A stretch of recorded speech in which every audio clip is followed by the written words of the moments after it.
E aí, pessoal, tudo bem? Hoje vamos ter a nossa primeira aula de cartografia. É quase impossível não associar mapa e geografia. Vamos entender um pouco mais sobre esse assunto? Vamos nessa! Se liga!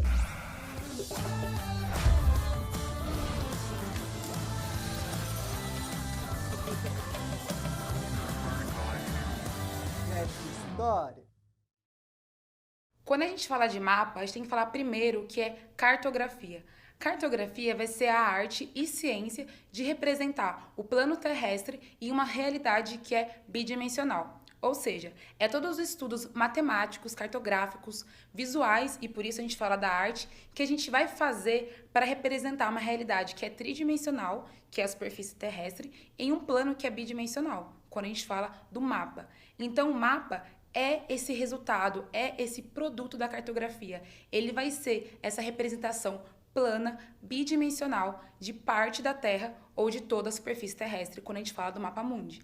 Quando a gente tem um mapa, então, ele vai representar, ele vai dar para nós, visualmente falando, os fenômenos geográficos. Então, ele vai falar de levantamentos de dados, vai falar de limites políticos, dados ambientais, chuva, temperatura, vai falar sobre dados de urbanização, de saúde. Qualquer tipo de fenômeno geográfico pode ser representado no mapa.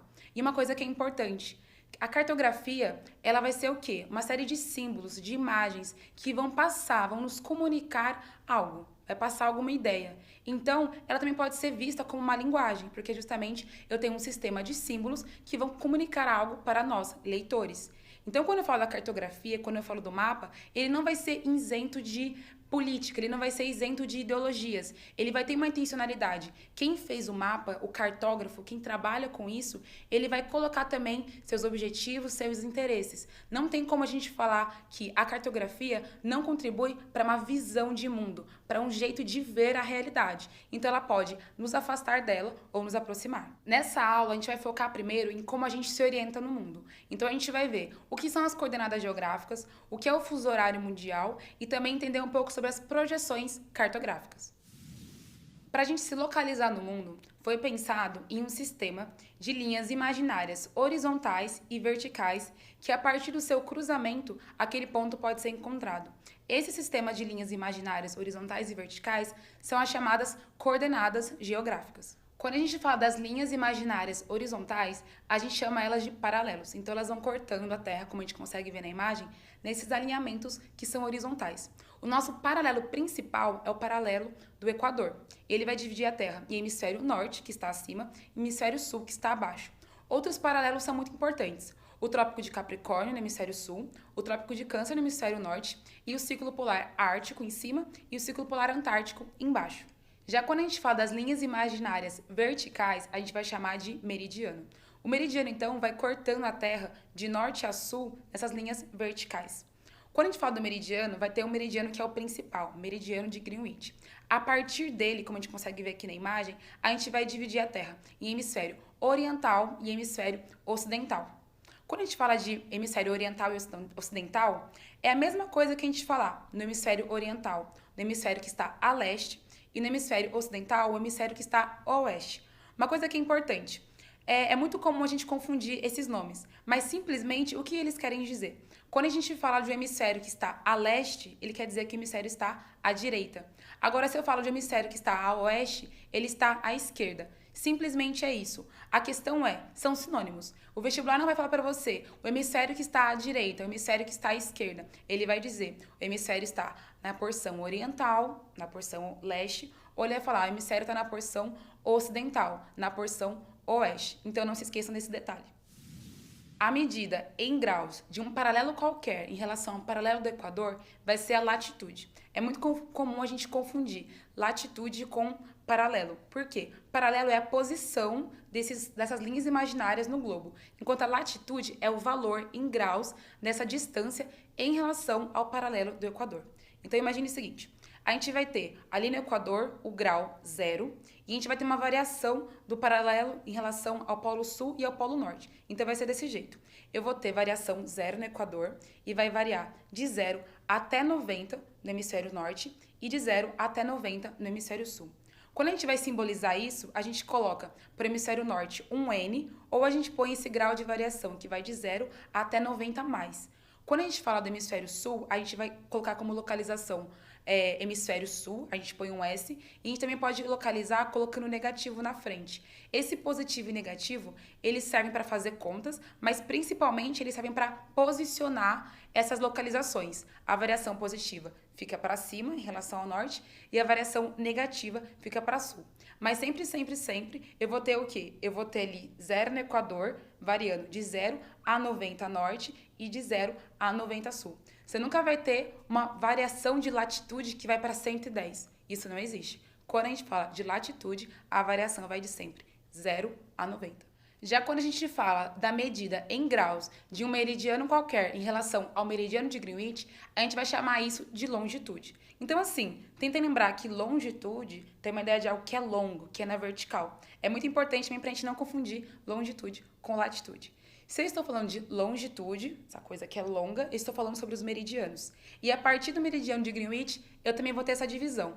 Quando a gente fala da porção do mundo que está a leste, eu vou ter valores que serão positivos. Quando a gente fala dessa variação para oeste, eu vou ter valores negativos.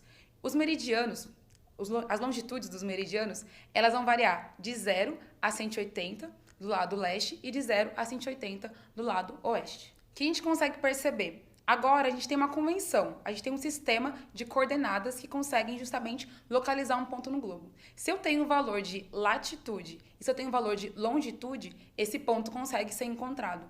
Como a gente consegue ver na imagem, a gente vai ter agora um sistema de coordenadas geográficas e posições globais. Então, quando a gente tem a latitude 0 do Equador, ela estabelece o hemisfério norte e o hemisfério sul.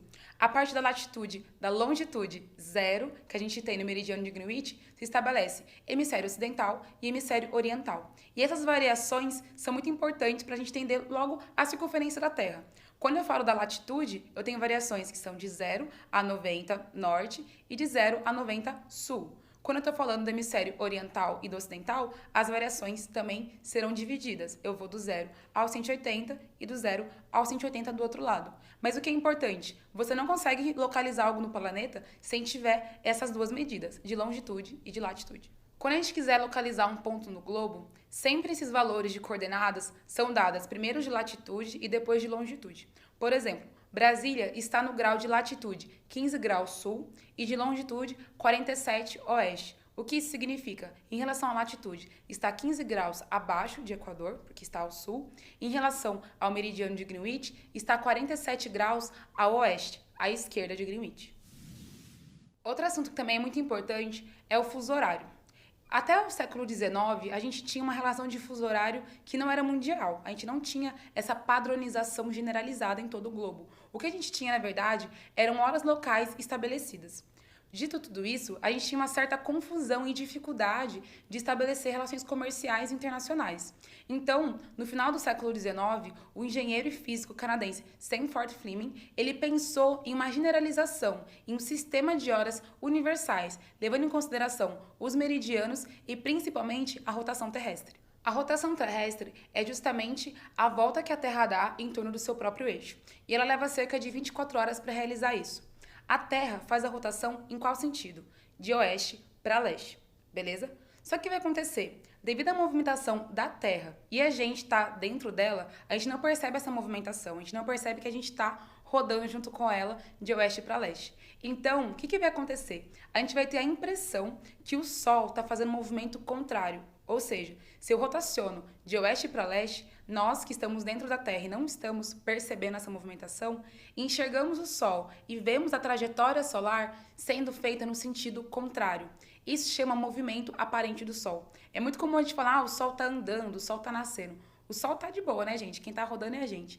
Mas a gente tem essa aparência, a gente tem esse movimento aparente do Sol se fazendo de leste para oeste. Por isso que a gente fala, né? O Sol nasce no Oriente e se põe no Ocidente. Então é muito importante a gente lembrar dessa relação para falar de fuso horário.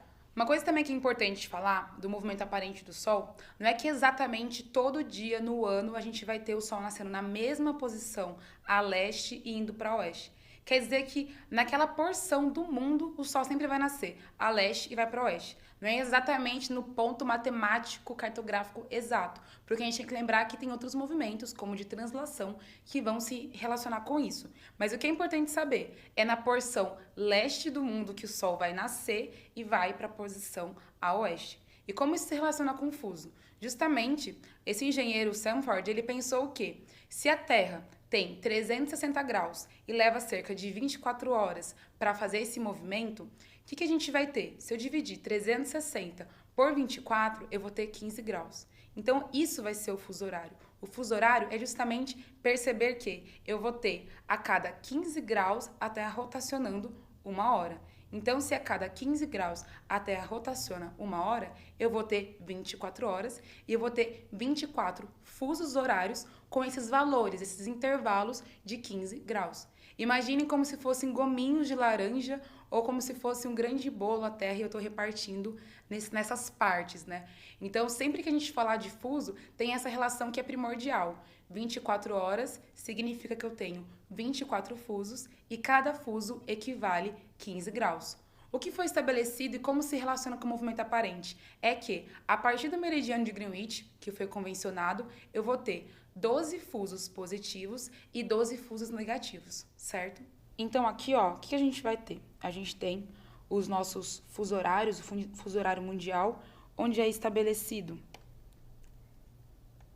o fuso zero no meridiano de Greenwich e à sua direita, ou seja, a leste, eu vou ter os fusos que são positivos e a oeste, à sua esquerda, eu vou ter os fusos negativos. Por que eu vou ter esse tipo de divisão? Vamos lembrar do movimento aparente do Sol. A rotação da Terra se dá de oeste para leste. Então, por isso, eu tenho, aparentemente, a gente tem a impressão que o Sol está se movimentando de onde? De leste para oeste. Por isso que a gente fala, o Sol nasce no leste e se põe no oeste. O Sol nasce no oriente e se põe no ocidente. Por isso que faz sentido eu colocar as horas adiantadas para esse lado. Porque se eu falo que a gente está aqui em Sydney e é 7 da manhã aqui, tem como ser 9 da manhã aqui em Buenos Aires? Não, porque o Sol ainda vai chegar até Buenos Aires. Aqui faz sentido ser as horas atrasadas. As horas que estão depois de Greenwich, justamente por essa relação com o movimento aparente do Sol. Então, se eu falo que eu estou aqui em Sydney, eu estou nas horas positivas, e se eu estou em Buenos Aires, estou nas horas negativas. Mas o que a gente tem que ficar esperto? Como fazemos a conta do fuso? Então, vamos pegar um outro exemplo. Estamos aqui agora no Brasil. Deixa eu apagar aqui, Buenos Aires. Estamos em Brasília. Brasília vai ser o fuso -3. O que significa estar a -3? -3 significa que está a menos 3 horas de Greenwich. Se eu pego aqui, por exemplo, vamos pegar aqui um país mais perto para a gente. Se a gente pega Moscou, que está no +3. O que significa estar no +3? Estar no +3 está 3 horas a mais que Greenwich. Ou seja, esse número aqui não é tipo uma conta matemática. Se eu estou no -3, vou para o +3, vai dar 0. Não, aqui tem a ver com posições. Se eu estou no -3, eu estou 3 horas a menos que Greenwich. Se eu estou no +3, eu estou a 3 horas a mais de Greenwich. Então, se eu quiser saber a diferença de horário entre São Paulo e Moscou, o que a gente tem que fazer? Bom, eu tenho -3 horas, passo pelo Greenwich, depois eu tenho mais 3 horas. Ou seja, a diferença entre São Paulo e Moscou em relação ao horário é de quanto? É de 6 horas. Porque a gente tem que considerar isso aqui, ó, em módulo. Eu tenho -3 horas em relação a Greenwich e depois eu tenho mais 3 horas em relação a Greenwich. Então, eu tenho 6 horas, certo? Sempre que a gente falar de fuso, a gente tem que contar isso aqui em módulo. Nunca contar como se fosse uma conta de matemática. Menos 3 com mais 3 vai ser igual a 0. Não. Eu estou a menos 3 posições e depois eu vou acrescentar mais 3 posições. Pensem nessas contas sempre em módulo. Se eu estou no menos 9 e quero ir para o mais 2, qual que é a diferença de fuso entre essas localidades? Menos 9 horas, estou a 9 horas atrasado da Greenwich. Tenho 9 horas até Greenwich. Depois de Greenwich até mais 2, eu tenho mais quantas horas? 2. Então, qual que é a diferença de horário entre duas localidades citadas como essa? De 11 horas, certo? Outra coisa que a gente não pode esquecer. Se a gente sabe que a Terra tem 360 graus e a rotação leva em torno de 24 horas para acontecer, se eu fizer essa conta dessa divisão, vai dar quanto? 15 graus. Ou seja, a cada 15 graus, a Terra está rotacionando 1 hora. Ou melhor dizendo, a cada 1 hora, a Terra vai rotacionando 15 graus. Esse valor justamente é o valor de quem? É o valor do fuso. Então, aqui a gente já consegue fazer uma relação. Se eu tenho 1 hora, significa que nessa 1 hora eu tenho a Terra rotacionando em 15 graus. E isso justamente é o valor do quê? De um fuso. Então, pode ser que o vestibular te dê o valor daquele fuso do lugar. Por exemplo, o fuso de São Paulo é menos 3. Então, São Paulo está no menos 3. Beleza, está a menos 3 horas de Greenwich. Mas e se ele fala assim para você? São Paulo está a menos 45 de longitude. Opa, como eu descubro o fuso? Vamos ver aqui. Se 1 hora eu tenho 15 graus, quantas horas eu terei em 45? Aqui a gente vai ter que usar matemática, fazer uma regrinha de 3. Então, nesse caso, se a gente faz essa regra de 3, quanto fica? 45 dividido por 15. Vai ser igual a 3. Opa, mas 3 o quê? 3 positivo, 3 negativo, ou seja, estou a oeste, estou a leste. Como que eu vou saber? Ele te deu aqui, ó. Esse negativo é uma posição geográfica. Significa que ele está a oeste. Então, se está a oeste, eu ponho menos aqui também. Então, em relação a Greenwich, está a menos 3 horas, certo? Então, o que a gente pode afirmar?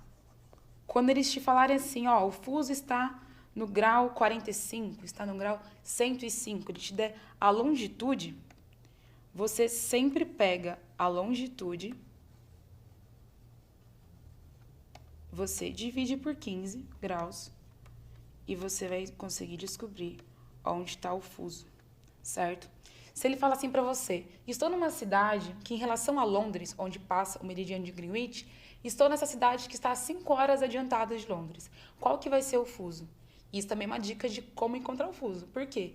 Se ele está a 5 horas adiantadas de Londres, tem 5 horas a mais de Londres. 5 horas a mais que Londres. E eu sei que Londres é onde está o fuso 0. O que a gente consegue afirmar? A gente consegue afirmar que está no fuso mais 5, certo? Então, fiquem atentos com essas dicas que o exercício, que o enunciado pode te dar. Quando a gente fala do Brasil, a gente vai ter quatro fusos passando no seu território. A gente vai ter o primeiro, que é o menos 2, que vai pegar o território só de Noronha, que é essa ilha próxima ali de Recife.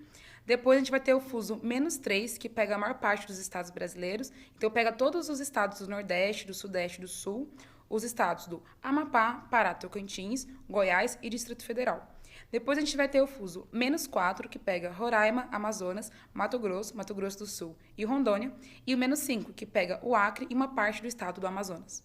Uma coisa também que é muito importante a gente falar. Os fusos, como a gente já conseguiu observar, eles não passam exatamente na linha do meridiano que se corresponde. Como a gente consegue ver naquele mapa dos fusos mundiais e no mapa do Brasil, a gente tem os fusos cortando os limites de alguns estados. Por quê? É uma decisão política de cada governo sobre qual fuso deve estar o seu país ou seus estados. Quando a gente pega no caso do Brasil, por exemplo, a gente teria o fuso -3 e o fuso -4 cortando parte do meio de algum estado. Então, qual que foi a decisão? A decisão foi fazer com que o fuso passasse na linha de divisão política oficial de estados. Isso é uma decisão, como eu falei, política. Não necessariamente todo o país vai fazer isso, mas a maior parte faz. Então, quando a gente olha os fusos horários do Brasil e do mundo, a gente consegue ver que as linhas não são exatamente retas. Elas têm essas curvas e essas modificações feitas por decisões de governos. Além do fuso horário, no final do século XIX, foi estabelecido o lugar, a posição geográfica onde vai mudar a data. Porque pensem bem, além dessas relações necessárias para o comércio, de saber que horas são os lugares e qual a diferença de horários, eu também tenho que saber aonde começa uma data e onde começa a outra. Aonde foi estabelecido a linha internacional da data? Foi estabelecido no meridiano oposto ao de Greenwich. Onde é esse meridiano? O 180. Ele é estabelecido ali naquela região ali do Pacífico porque não tem grandes continentes sendo cruzados por esse meridiano. Então não daria tanta confusão, certo? Então a gente vai ver agora como que fica isso no slide. Quando a gente olha aqui nesse mapa, aonde está a linha internacional da data? Onde está a LID, como eu gosto de chamá-la? É mais comum a gente ver esse tipo de mapa, né? Tanto em vestibular, como também em material didático. A linha internacional, ela está no lado oposto ao meridiano de Greenwich. Quando a gente vê esse mapa retangular que põe o meridiano de Greenwich no meio, ela vai ser representada aqui, ó, na lateralzinha. Então, aqui nós temos a nossa linha internacional da data. Olhando desse jeito, o que é interessante? Vamos lembrar de novo do movimento aparente do Sol. Se eu falo que eu estou, mais uma vez, na Austrália, né, gente? Acho que eu tô querendo ir pra Austrália. Mais uma vez, se a gente tá aqui na Austrália e a gente quisesse, atravessando o Oceano Índico e o Atlântico, chegar no Chile, vocês não concordam comigo que, se aqui fosse 9 da manhã de terça-feira, não teria como aqui ser 15 horas de terça-feira? Não, por quê? Pelo movimento aparente do Sol e pelas relações de fuso, aqui eu tenho as horas adiantadas e aqui eu tenho as horas atrasadas. Então, sempre, sempre, sempre, a Austrália em relação ao Chile vai estar o quê? Adiantado. Mas não apenas em horas, apenas em data também. Então, certo, se eu atravessar a Austrália para o Chile pelo Atlântico, a gente sabe que necessariamente as horas no Chile tem que estar o quê? Tem que estar atrasada em relação à Austrália, certo? Então, essa é uma conta do fuso que a gente já consegue fazer. Agora, se eu estou falando que eu vou passar da Austrália para o Chile, não pelo Atlântico, mas aqui pelo Pacífico, ó, vou pegar um aviãozinho aqui, ó, cruzar aqui para chegar aqui. Então, né, lembrando, isso aqui está mostrando no plano que é retangular, mas a Terra é esférica. Então, esse caminho, na verdade, é até mais rápido cruzar o Pacífico da Austrália para o Chile do que pelo Atlântico. Se eu estou cruzando da Austrália numa terça-feira e vou cruzar a linha internacional para chegar no Chile, por aqui, ó, caminho mais rápido, como eu falei, tem como aqui ser terça-feira no Chile? Não. Aqui, necessariamente, vai ter que ser segunda. Porque essa terça não foi vivida, né? Essa terça, as horas não passaram de terça-feira aqui no Chile ainda. Então, se a gente lembra das relações, movimento aparente do Sol, as relações de fuso horário, a gente também consegue pensar na linha internacional da data. Se eu estou na Austrália, se eu estou aqui no Japão e vou cruzar a linha internacional para posições aqui da América, por exemplo, necessariamente, se eu tenho uma data qualquer aqui, segunda-feira, você vai cruzar para cá, vai ter que ser domingo. E se eu estou cruzando aqui, numa quarta-feira, aqui nesse Pacífico Sul da América do Sul, e eu vou cruzar a linha internacional para chegar aqui, vai ter que ser quinta-feira. Por quê? Nessa parte do mundo estão as horas adiantadas. Então, o dia aqui vai acontecer primeiro. Enquanto nessa parte do mundo, eu tenho as horas atrasadas. O dia vai se dar depois desse local aqui, que a gente tem mais a leste. Outra coisa que a gente tem que ficar atento. Eu estou afirmando para vocês aonde é o leste, aonde é o oeste, a partir do quê? A partir da convenção mais clássica, que é colocar a linha de Greenwich no meio. Então, aqui eu tenho a linha de Greenwich no meio Então, se Greenwich está aqui, tudo que está à direita, eu vou chamar de leste. Tudo que está à esquerda, eu vou chamar de oeste. E eu só posso afirmar que Brasil, que América, está na parte ocidental a oeste, porque eu tenho Greenwich aqui no meio, certo? Afirmo que Extremo Oriente, que a Austrália, está aqui a leste, na parte oriental, porque eu tenho Greenwich no meio. Então é muito importante lembrar dessas referências. Eu tenho a linha internacional escondida, se eu não tenho ela como referência, tenho Greenwich, eu vou ter essa disposição do mapa, beleza? Eu falei pra vocês antes que é muito importante saber qual que é a referência, certo? Então eu vou colocar aqui pra gente não esquecer. Se eu ponho o meridiano de Greenwich no meio, tudo que vai estar à direita dele é o leste, tudo que vai estar à esquerda dele é o oeste. Show! Então, a gente tem essa referência, né? Aqui a gente tem a América, aqui a gente tem a Ásia. Mas, e se a gente colocar no meio a linha internacional da data? Vai mudar a relação. Se eu coloco a linha internacional da data no meio, ou seja, ela é referência, a gente vai ter o quê? Rodou o globo, certo? Então, quem que vai estar à esquerda da linha internacional quando a gente olha essa imagem aqui? A Rússia. A gente vai ter aqui, ó, as ilhas próximas da Austrália. Quem que vai estar à direita da linha internacional? Estados Unidos. Ou seja, para cá vai estar a América do Sul. Então, perceberam que mudou. Quando eu coloco a linha internacional no meio, quando eu coloco ela como referência, quem que vai estar a leste? Vai estar a América. Quem que vai estar a oeste? Vai estar a Ásia. Então, se o vestibular, se o enunciado fala um país que está a oeste da linha internacional, que parte do mundo ele está falando? Ele está falando da Ásia, está falando da Austrália, está falando do Japão. Se ele fala em relação à linha internacional, quem está a leste? Quem vai estar a leste? Vai ser América, vai ser Brasil, vai ser Estados Unidos. Então, é muito importante a gente saber qual é a convenção, o que mais se usa, mas lembrar que se eu mudo o referencial, quem está à esquerda, quem está à direita, também vai mudar. Então, o que você pode afirmar? Você pode afirmar que qualquer pessoa, né, qualquer embarcação que está a oeste da linha internacional da data, e aqui, por exemplo, vai ser um domingo, o que você vai ter que fazer quando chega pro outro lado, a leste? Você vai ter que, voltar um dia. Você ganhou um dia de vida, ó que da hora. Voltou a ser sábado. Agora, se você está aqui, na América, e é uma terça-feira, e você vai cruzar a linha para chegar em alguma outra parte do mundo na Ásia, vai ser quarta. Você acrescenta um dia aqui e aqui você tira um dia, certo? Outra coisa que é interessante quando a gente olha esse mapinha aqui, vocês percebem que a linha ela não é reta, né? Essa linha ela faz umas curvas. Por quê? Mesmo estando localizada em uma parte do globo que não tem uma extensão territorial, continental muito grande, eu tenho algumas ilhazinhas, certo? Então, imagina passar no meio dessa linha aqui, ó. Metade da ilha estando na terça, outra metade estando na quarta. Ia dar confusão. Então, por isso que uma escolha é política, uma questão de convenção, a linha vai cruzando para não pegar partes de territórios. Mas também é uma decisão e qual lado está. Como vocês puderam ver aqui, ó, Kiribati, esse conjunto de ilhas, eles dão uma volta um pouco maior e depois volta a cruzar. Por quê? Eles têm uma relação próxima, né? São ilhas que fazem parte, são arquipélagos, né? De um mesmo lugar. Então, por isso que eles cruzaram, deram uma volta tão grande aqui na linha, certo?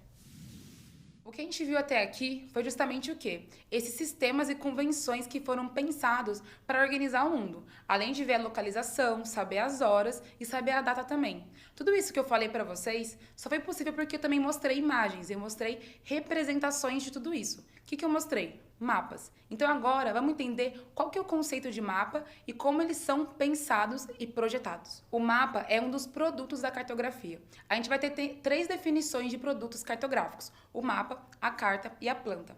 O que eu mostrei até agora para vocês foram justamente os mapas, porque eu tenho uma escala pequena, eu tenho representações de fenômenos geográficos em partes maiores do globo, certo? Então o mapa ele vai mostrar localização, vai mostrar longitude, latitude, informações de vegetação, urbanização, dados pluviométricos. Ele pode representar partes do globo, mostrando estados, mostrando países, ou todo o globo. É quando a gente chama que tem o mapa mundi. Já quando a gente fala da carta, ela vai mostrar uma imagem muito menor, é uma área reduzida e que você leva em consideração principalmente e quase que totalmente os aspectos físicos daquela representação. Eu vou mostrar hidrografia, vou mostrar o relevo, eu vou mostrar as linhas de curvas de níveis também estabelecidas ali. Então, quando eu falo da carta, a gente também chama de carta topográfica, porque ela dá ênfase às relações de altitude estabelecidas. Já quando a gente fala da planta, é uma imagem muito mais reduzida, é uma área muito menor, que você vai mostrar detalhes mais internos. É muito comum a gente falar de planta quando fala da arquitetura, que vai mostrar os desenhos relacionados a casas, a bairros. Então ali eu tenho uma área muito mais reduzida e com muito mais detalhe também. Quando a gente fala do mapa, então o que a gente tem que pensar? Eu estou pegando uma realidade que é esférica, que é tridimensional, e eu estou passando para o plano, algo que é bidimensional. Esse processo de passar do tridimensional para o bidimensional, eu preciso do quê? De uma projeção. A gente vai definir projeção cartográfica, justamente o objeto, justamente esse poliedro que a gente vai expressar, a gente vai passar as informações tridimensionais para bidimensional. Então, é muito importante entender que todo mapa, todo tipo de representação cartográfica vai ter distorção, porque é impossível você passar uma realidade tridimensional para bidimensional, que é o papel, sem você ter um grau de distorção. Mas as projeções e os tipos de projeções vão tentar se encaixar, tentar se enquadrar em uma melhor representação possível. Quando a gente fala da projeção, como eu disse, é impossível não ter distorção.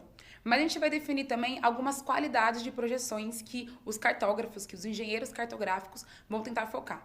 Então, quando a gente fala de projeção, tem algumas ênfases, algumas qualidades que os mapas não querem perder. Então, quando a gente fala de uma projeção que é equidistante, significa que aquele mapa, em relação à realidade, tem uma mesma proporção das distâncias, certo? Quando a gente fala que o mapa tem uma projeção que é equivalente, significa que a proporção do mapa em relação à realidade, quando a gente considera a área, são as mesmas. E quando a gente fala da conformidade, significa que aquela projeção tem uma proporção entre os ângulos do mapa e do real. Além dessas qualidades que essas projeções não querem perder, certas proporcionalidades, a gente também tem um tipo de classificação de projeção sobre o objeto ao qual ela vai se expressar. Quando a gente tem uma projeção cilíndrica, significa que toda essa realidade tridimensional vai se expressar os seus pontos e coordenadas em um cilindro. E esse cilindro, quando aberto, ele vai dar um mapa que é retangular. Então, como a gente consegue ver na imagem, eu vou ter justamente esse tipo de mapa que é o mais comum, que a gente mais vê. Projeção cilíndrica vai dar essa noção um pouco mais retangular de mapa. Olha que interessante, quando a gente fala da cilíndrica, ela vai ter um grau de distorção que vai ser menor no equador e vai aumentando em relação às altas latitudes.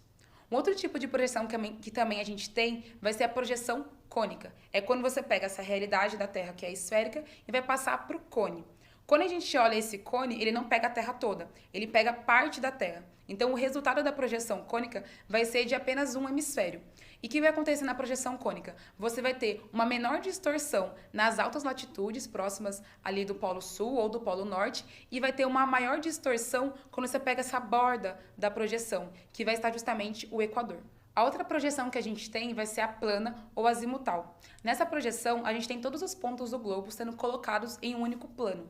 E nela a gente vai ter os paralelos concêntricos, né, circulares, em relação a essa área central. Um símbolo muito importante que tem esse tipo de projeção vai ser a ONU, Organização das Nações Unidas. E a ideia justamente é colocar todos os planetas unidos em volta de um mesmo ponto, mostrando aí como a cartografia, como o mapa, também ajuda a entender uma visão, que é passar uma ideia de mundo. Uma coisa que é muito importante, como eu falei, O mapa, a cartografia, vai ajudar a construir uma visão de mundo. É muito comum, e parece que já está na nossa cabeça, imaginar o planisfério com aquela ideia. Meridiano de Greenwich no meio, a leste dele vai estar a Oceania, a Ásia, e a oeste vai estar a América. Mas lembrem, isso é uma convenção, isso é uma escolha. É uma escolha cartográfica que é muito utilizada? Sim, mas ela não é a única, não é o único jeito de representar o mundo. Como vocês podem ver na imagem, a gente tem vários mapas não convencionais. Eu posso falar que eles estão certos ou estão errados? Não, eu posso falar que eles estão condizentes com a ideia que eles querem passar. Então é muito importante isso. Não necessariamente toda vez vocês vão ver o mesmo tipo de mapa, a mesma convenção. Pode ter algum tipo de exercício, algum tipo de vestibular que questione esses mapas e tragam coisas que não são convencionais. A projeção de Mercator é uma das mais utilizadas no mundo. Ela foi pensada lá no século XVI para as grandes navegações e até hoje você vê principalmente em material didático e na mídia esse tipo de projeção. Essa projeção é cilíndrica e conforme, ou seja, ela foi projetada no cilindro, então ela vai resultar em um plano que é retangular e ela é conforme, ou seja, significa que a proporção dos ângulos entre o real e o mapa são iguais. Os contornos, então, dos países são bem semelhantes. Esse tipo de projeção é muito importante e foi interessante de ser pensada para as navegações, porque é importante saber qual que é o contorno, qual que é o grau de semelhança do mapa com a realidade para você poder navegar com as embarcações. Mas ela tem um problema. Por mais que ela tenha essa conformidade, essa angulação proporcional, ela vai ter um grau de distorção muito grande quando a gente fala em áreas. Olhem nesse mapa agora. Quando a gente olha a Groenlândia, que está lá em cima no hemisfério norte, ela é muito maior do que a América do Sul. Então a gente tem um grau de distorção muito grande. A projeção cilíndrica por si só, ela já vai ter uma distorção maior do Equador em relação às altas latitudes. Mas nesse caso, a discrepância é muito grande. A gente tem uma impressão de que o hemisfério norte é muito maior do que os países e continentes que estão no hemisfério sul. Então imaginem, se a gente só vê esse tipo de mapa, a gente vai tomar isso como verdade, vai tomar isso como realidade. E não é bem assim. Então é muito importante que a gente perceba que todo mapa, toda projeção vai ter vantagens e desvantagens. Nesse caso de Mercator, é muito importante que a gente tenha essa projeção para pensar nas navegações em um mapa que priorize os contornos dos continentes, mas se a gente considera um fenômeno geográfico que precisa ser representado em área, esse tipo de projeção, esse tipo de mapa não é interessante. Quando eu falei de visão de mundo, de neutralidade no mapa, e a gente olha para o de Mercator, a gente vai ter essa distorção em área e dá essa ideia realmente, caraca, hemisfério norte é muito maior que hemisfério sul. E pensa, se toda hora a gente vê só esse tipo de mapa na mídia, no livro, a gente vai acreditar nisso.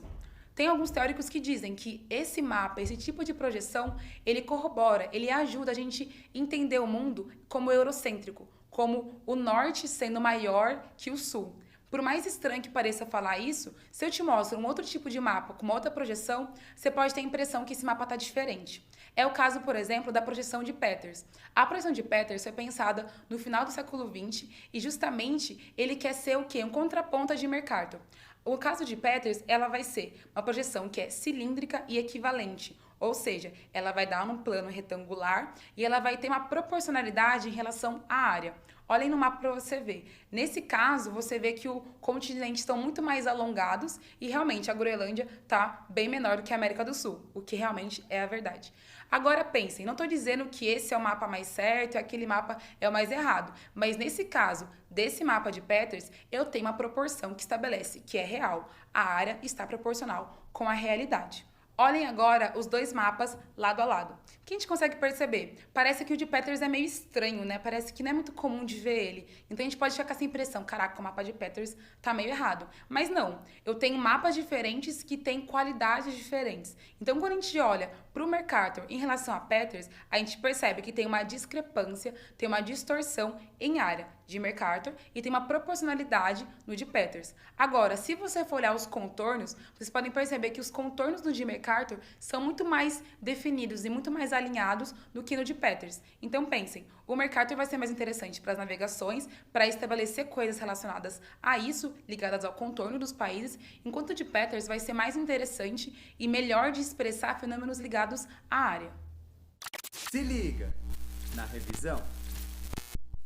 Então, até agora o que a gente viu então? A gente conseguiu perceber quais são os sistemas de ordenação, de localização no território. A gente tem, né, latitude e longitude sendo estabelecidas e a partir delas também a gente tem essa convenção que coloca o hemisfério norte para cima, hemisfério sul para baixo, hemisfério leste para a direita e hemisfério oeste para a esquerda.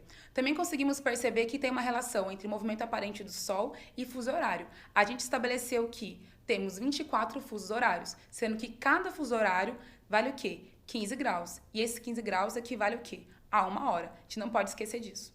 E quando a gente fala de mapa, a gente não pode esquecer. Todo mapa vai ter distorção. Mas aí, claro, a gente vai ter proporções e projeções pensadas para diminuir a discrepância do mapa com a realidade.